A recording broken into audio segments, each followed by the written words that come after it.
चलो ये समझो, देखो मैंने आपको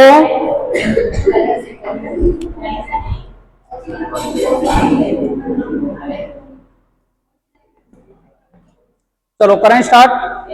अब देखो मैंने आपको बताया Cl कौन है, Cl के कौन सा ग्रुप का एलिमेंट है, ये 17 ग्रुप का है या नहीं है, 17 ग्रुप का है। तो 1 2 3 4 5 और 6 और 7 7 इलेक्ट्रॉन होते हैं इसके पास में। अब इसके पास में एक नेगेटिव चार्ज है तो एक इलेक्ट्रॉन और आ गया और नेगेटिव चार्ज आ गया। किसी भी एलिमेंट को या एटम को अपना ऑक्टेट कंप्लीट करने के लिए कितने इलेक्ट्रॉन की रिक्वायरमेंट होती है, 8 इलेक्ट्रॉन की। कितनी होती है, 8 इलेक्ट्रॉन की। तो क्या Cl अपने दोनों इलेक्ट्रॉन ऐसे दे करके, यहां दोनों इलेक्ट्रॉन दे दिए तो 1 2 3 4 5 6 हो गए, तो बताओ ऑक्टेट कंप्लीट है या नहीं है इसका, है या नहीं है। दोनों इलेक्ट्रॉन खुद दे देगा तो एक इलेक्ट्रॉन एक्चुअल में जो माइनस चार्ज है वो दे देगा और एक इलेक्ट्रॉन जो है इसके पास 7 वाला वो दे देगा। तो दोनों बॉन्ड ये खुद ही बना लेगा ना, तो दोनों बॉन्ड खुद बना लेगा तभी तो कोऑर्डिनेट बॉन्ड बना है इसके अंदर, और कोऑर्डिनेट बॉन्ड बनाए तभी तो मेटल के जो बैक एंड डी ऑर्बिटल हैं उसके अंदर इसने अपने क्या दिए हैं, इलेक्ट्रॉन दिए। आगे बात समझ में, बोलो कोई परेशानी। इसलिए ऑक्टेट कंप्लीट करने के लिए लिगेंड हमेशा नेगेटिव चार्ज के रूप में देता है। अब आप जब H2O बॉन्ड बनाता है ना, H2O, तो 1 2 3 4 6 इलेक्ट्रॉन होते हैं इसके पास में, 2 बॉन्ड बना रखे हैं इसने। अब इसके पास 2 लोन पेयर प्रेजेंट है तो ये अपना एक लोन पेयर प्रेजेंट करता है। क्या करता है, अपना एक लोन पेयर प्रेजेंट कर देता है, डोनेट करता है। अब डोनेट करेगा तो क्या करेगा, ये बॉन्ड बना लेता है। NH3 के पास लोन पेयर होता है नहीं होता, 6 इलेक्ट्रॉन तो ये रहे 3 के साथ में और 2 इलेक्ट्रॉन और बना दे देता है अपने खुद ही, तो 8 बॉन्ड बना लिए, नहीं बना दिए इसने, 8 इलेक्ट्रॉन हो गए 4 बॉन्ड बना के। बोलो इस तरीके से क्या होता है, डोनेशन होता है। और वो कहां होता है, बैक एंड डी ऑर्बिटल के अंदर। कहां होगा, बैक एंड डी ऑर्बिटल के अंदर, रिक्त डी कक्षकों के अंदर। आगे बात समझ में। अब चलो, अब अपन ने देखा, सब कुछ पढ़ लिया, अपन ने देख लिया डायमैग्नेटिक है, पैरामैग्नेटिक है, कुछ भी है, लेकिन अभी अपने को पता है इसलिए अपन ने सारी चीजें क्या की हैं, पढ़ ली हैं। लेकिन जब इसकी डिस्कवरी हुई थी बीबीटी की, तो उस टाइम उनको ये चीजें पता ही नहीं थी, तो कुछ लिमिटेशन थी इसकी। तो लिख लो limitation of BBT.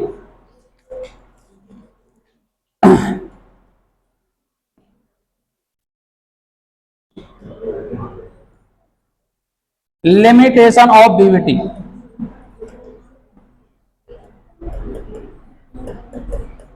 Limitation of BBT.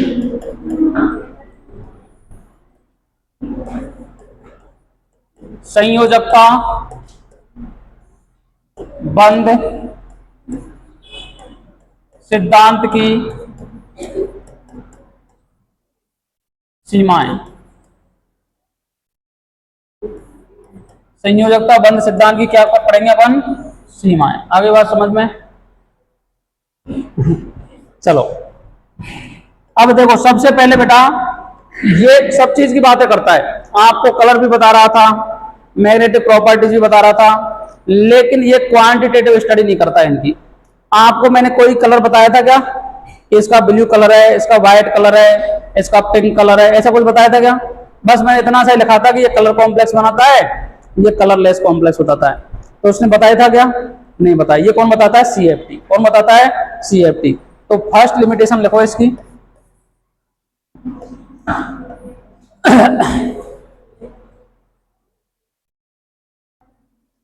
it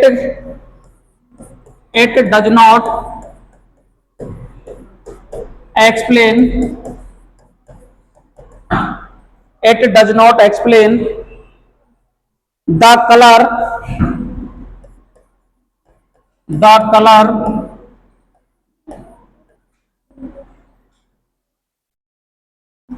shows by coordination compound।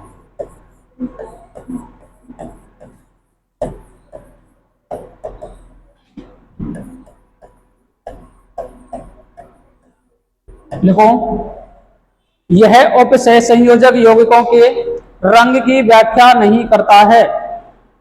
It does not explain the colour shows by coordination compound. आगे बात समझ में। यह उपसह संयोजक यौगिकों के रंग की व्याख्या नहीं करता है। दूसरा लिखो,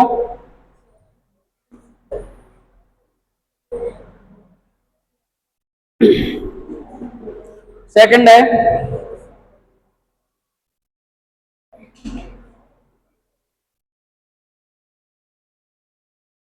it does not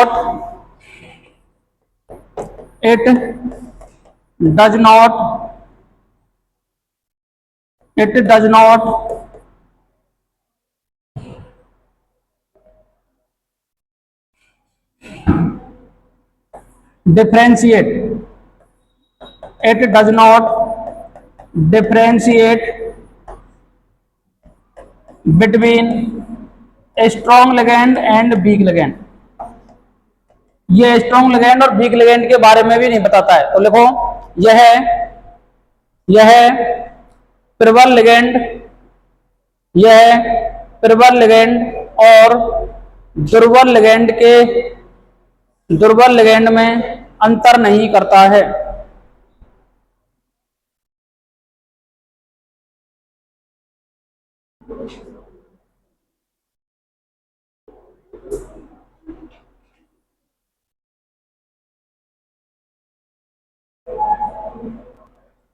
लिखो, थर्ड लिखो, it does not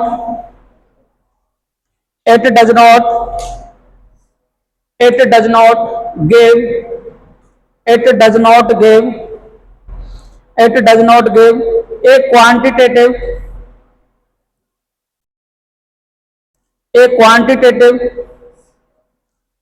interpretation, quantitative enter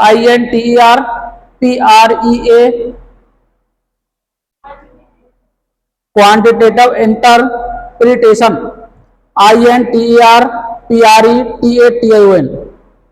interpretation बताएंगे ना, of the thermodynamic or kinetic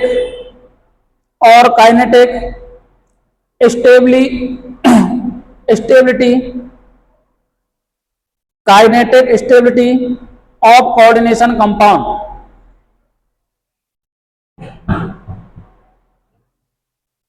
interpretation का मतलब होता है बताना। ये किसी भी थर्मोडायनेमिक मतलब ऊष्मागतिकी रूप से, और गति थर्मोडायनेमिक का मतलब तो हो गया ऊष्मागतिकी, और काइनेटिक का मतलब क्या हो गया, रासायनिक बलगतिकी के बारे में नहीं बताता है। थर्ड लिखो, थर्ड हो गया। फोर्थ लिखो, it does not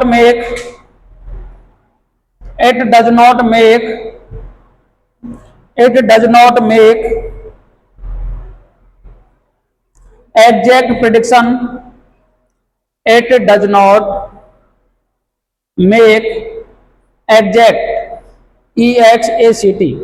exact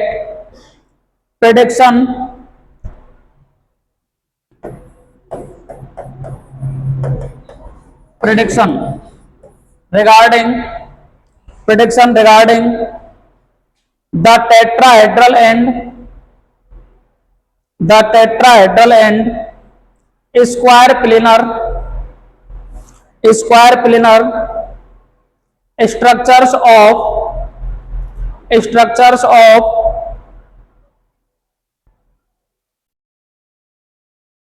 four coordinate complexes।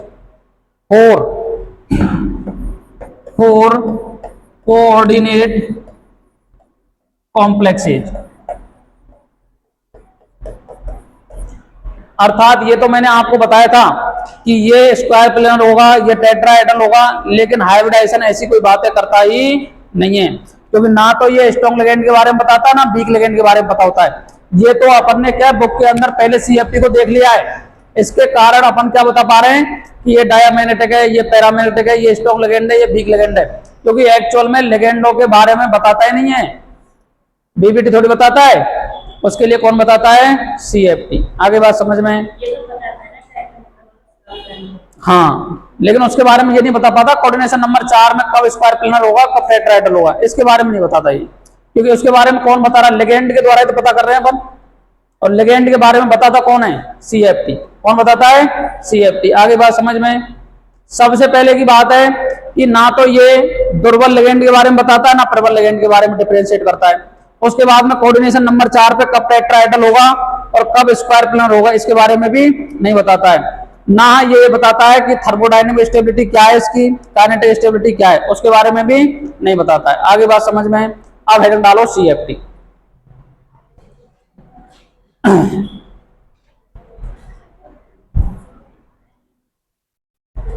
CFT crystal field theory.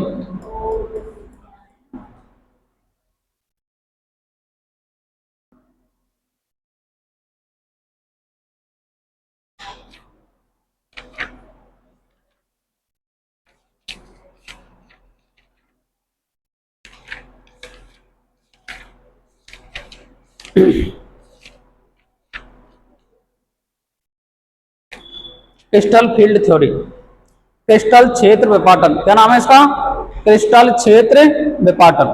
अब देखो इसके अंदर अपन क्या बात करेंगे, पहले मैं पूरी चीजें समझ देता हूं आपको। इसके अंदर जब भी कोई लिगेंड मेटल से अप्रोच करता है, मतलब मेटल से बॉन्डिंग शो करता है, तो मेटल से बॉन्डिंग करने से पहले जितने भी डी ऑर्बिटल होते हैं बेटा, क्या होते हैं, डी ऑर्बिटल, 1 2 3 4 5 हो गए। अब इन्हें बोलते हैं अपन डी आइसोलेटेड, क्या बोलते हैं, आइसोलेटेड, डी आइसोलेटेड बोलते हैं। आइसोलेटेड का मतलब है सभी की एनर्जी क्या है, सेम है। आगे बात समझ में। अब जैसे ही इनके पास में लिगेंड आता है, क्या आता है, लिगेंड आता है, तो लिगेंड आने के साथ में ये हो जाते हैं क्या, इनके अंदर होती है स्प्लिटिंग, क्या होती है, स्प्लिटिंग। स्प्लिटिंग होकर के ये अपने हाई एनर्जी के अंदर चले जाते हैं, किसके अंदर चले जाते हैं, हाई एनर्जी के अंदर। 1 2 3 4 5 इन्हें बोलते हैं DSSF, ठीक है, स्पेरिकली सिमेट्रिक फील्ड। आगे बात समझ में।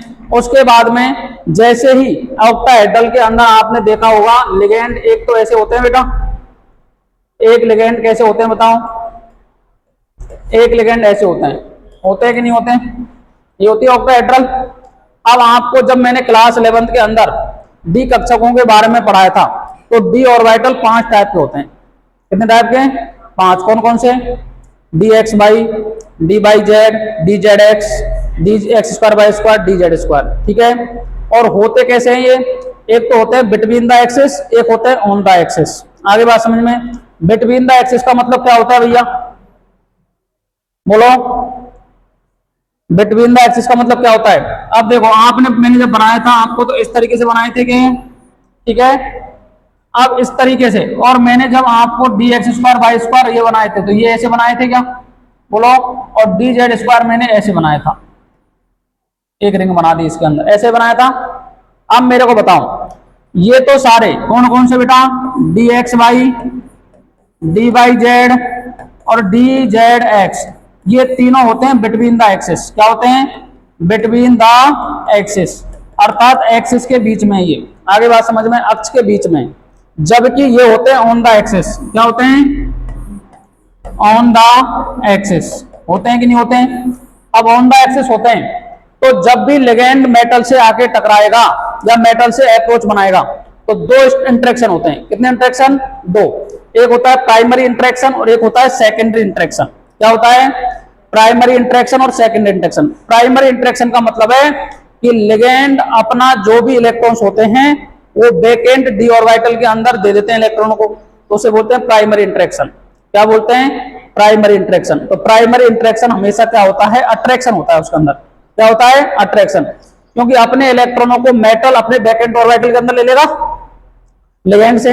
दूसरा होता है मेटल के पास में भी इलेक्ट्रॉन प्रेजेंट है या नहीं है, और लिगेंड के पास में भी इलेक्ट्रॉन प्रेजेंट है, तो फिर होता है उनके अंदर रिपल्सन। क्या होता है, रिपल्सन। तो रिपल्सन के कारण दूर जाना चाहेंगे, अट्रैक्शन के कारण पास आना चाहेंगे, ये होता है। अब बताओ, जैसे ये है बिटवीन द एक्सिस और ये है ऑन द एक्सिस, तो मेरे को बताओ जब भी लिगेंड मेटल से अप्रोच करेगा तो ज्यादा रिपल्सन फोर्स कहां काम करेगा, ऑन द एक्सिस या बिटवीन द एक्सिस? बोलो। अक्ष पर करेगा या आपको अक्ष के बीच में, निरक्ष बोल देते हैं उसको, चलो निरक्ष में करेगा। मेरे को 15 मिनट हो गए बोलते बोलते, तुम्हें क्वेश्चन समझ नहीं आया तक। मेरा कहने का मतलब है कि डी ऑर्बिटल 5 टाइप के होते हैं। 5 टाइप में भी 2 प्रकार के कैसे होते हैं, एक तो होते हैं बिटवीन द एक्सिस, एक होते हैं ऑन द एक्सिस। अब मैं लिगेंड को लेकर के आ रहा हूं, ठीक है। अब जैसे मेरे को आप एक चीज समझाना, मैं खड़ा हूं यहाँ, एक लिगेंड मेरे सामने से आ रहा है, एक लिगेंड मेरे इधर साइड से आ रहा है। सबसे अच्छी लात कहां मारूंगा मैं लिगेंड को? सामने से। सामने से मारूंगा तो सामने वाले ऑर्बिटल कौन है बेटा? ये हैं D X square, Y square और डी जेड स्क्वायर, यही है। तो जब भी ऑक्टाहेड्रल के अंदर स्प्लिटिंग होती है तो ये ऑर्बिटल जो होते हैं ये ईजी के अंदर होते हैं। किसके अंदर होते हैं? ईजी के अंदर। और ये ऑर्बिटल होते हैं T2G के अंदर। कहां होते हैं? T2G के अंदर। तो जब स्प्लिटिंग देखेंगे तो T2G तो नीचे टूटेगा और ईजी कहां टूट जाएगा? ऊपर की साइड। आगे बात समझ में? तो ये होता है ऑक्टाहेड्रल की स्प्लिटिंग। उसका रीजन क्या होता है? क्योंकि ऑन द एक्सिस पर लिगेंड ज्यादा इसका रिपल्सन को शो करता है, तो मेटल से जैसे टकराएगा तो मेटल में ज्यादा रिपल्सन होगा और ज्यादा रिपल्सन के कारण एनर्जी ज्यादा डिफरेंशिएट होगी, एनर्जी और ज्यादा डिफरेंशिएट होगी तो हाईली एनर्जी के अंदर चले गए ईजी और नीचे कौन आ गए? T2G। आगे बात समझ में? लेकिन दूसरी बात लिगेंडों की कहानी को CFT बात नहीं करता। लिगेंड के पास चाहे कितने रुपए हो कोई लेना देना ही नहीं है। ये ओनली ऑन अप्रोच बनाता है कि लिगेंड तो भैया ओनली ऑन पॉइंट चार्ज है। क्या है? पॉइंट चार्ज, अर्थात बिंदु आवेश की तरह ट्रीट करता है।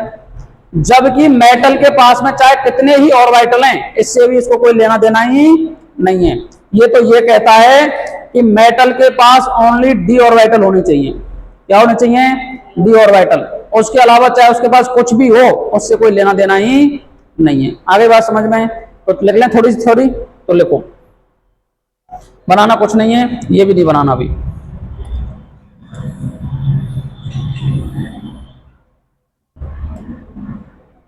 लिखो गिवन वाई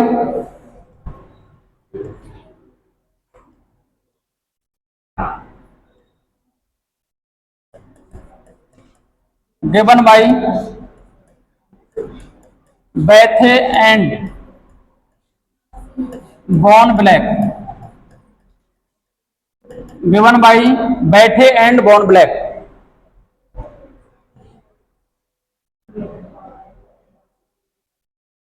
देखो यह बॉर्न ब्लैक एवं बैठे नाम के साइंटिस्ट द्वारा दी गई। यह बैठे एवं बॉर्न ब्लैक के द्वारा दी गई। देखो according to CFT, according to CFT, according to CFT there is a electrostatic interaction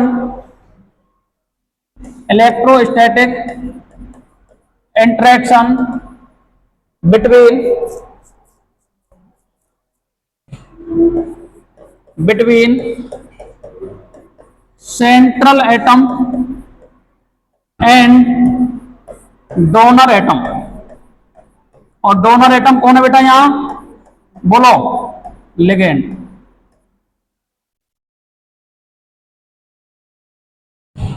देखो CFT के अनुसार, CFT के अनुसार CFT के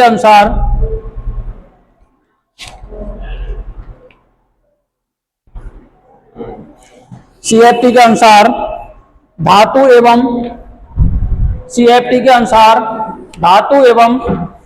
लिगेंड के मध्य, धातु एवं लिगेंड के मध्य स्थिर वैद्युत अन्योन्य क्रियाएं होती हैं। स्थिर वैद्युत अन्योन्य क्रियाएं होती हैं। ये लाइट बंद करना भैया। स्थिर वैद्युत अन्योन्य क्रियाएं होती हैं। आगे बात समझ में? सेकंड को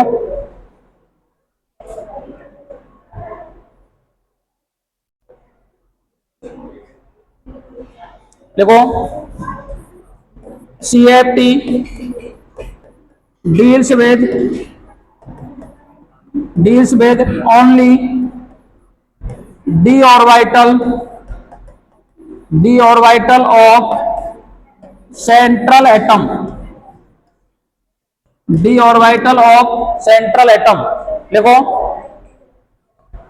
देखो CFT केवल धातु के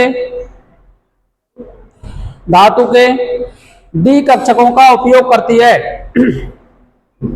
डी कक्षकों का उपयोग करती है।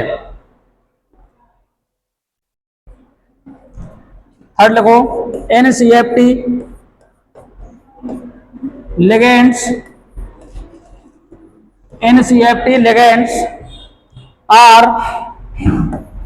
are considered as point charge। लिख लो भैया, CFT में लिगेंडों को बिंदु आवेश माना जाता है। NCFT ligands are considered as point charge।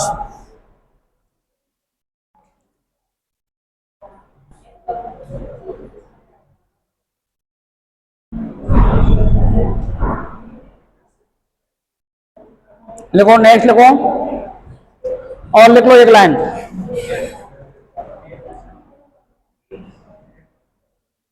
According to CFT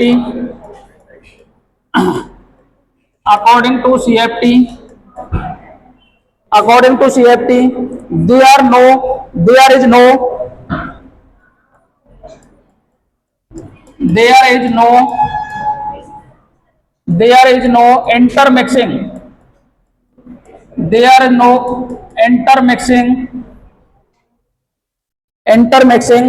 of orbital intermixing of orbital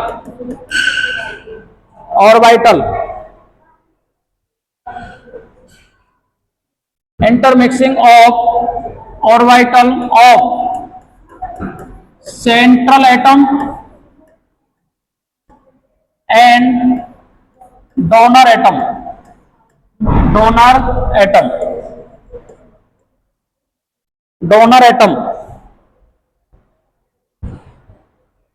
और ब्रैकेट में लिख लेना भैया, नो कोवेलेंट बॉन्डिंग।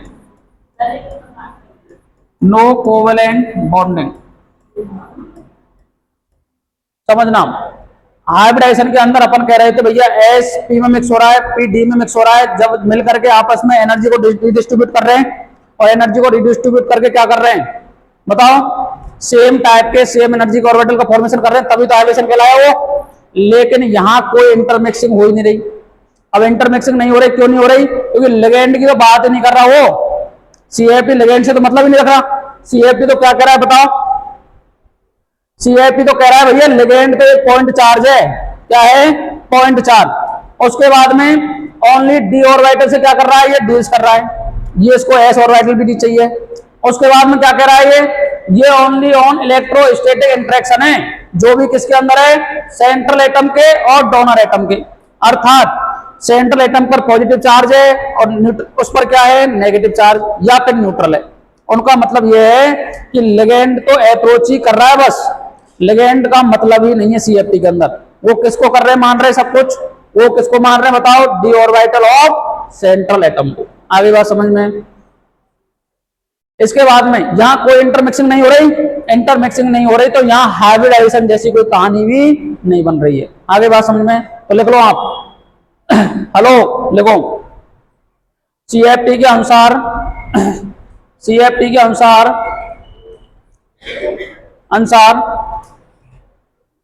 केंद्रीय धातु परमाणु एवं लिगेंड के मध्य कोई भी कक्षक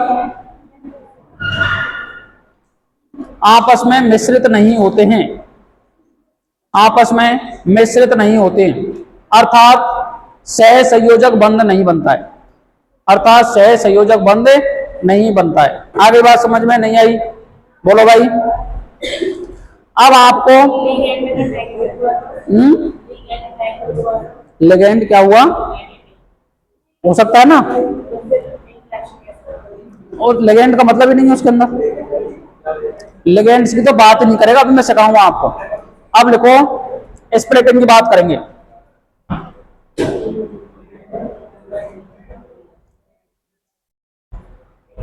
स्प्लिटिंग,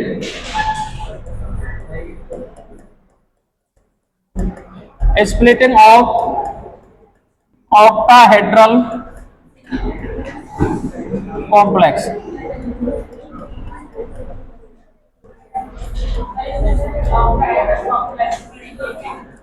टेट्राहेड्रल भी पढ़ेंगे, इसकी बातें करेंगे अपन कल, अभी टाइम लगेगा इसमें 15-20 मिनट, तो इसकी बातें करेंगे कल। आज टाइम थोड़ा लेट हो गया था, ठीक है?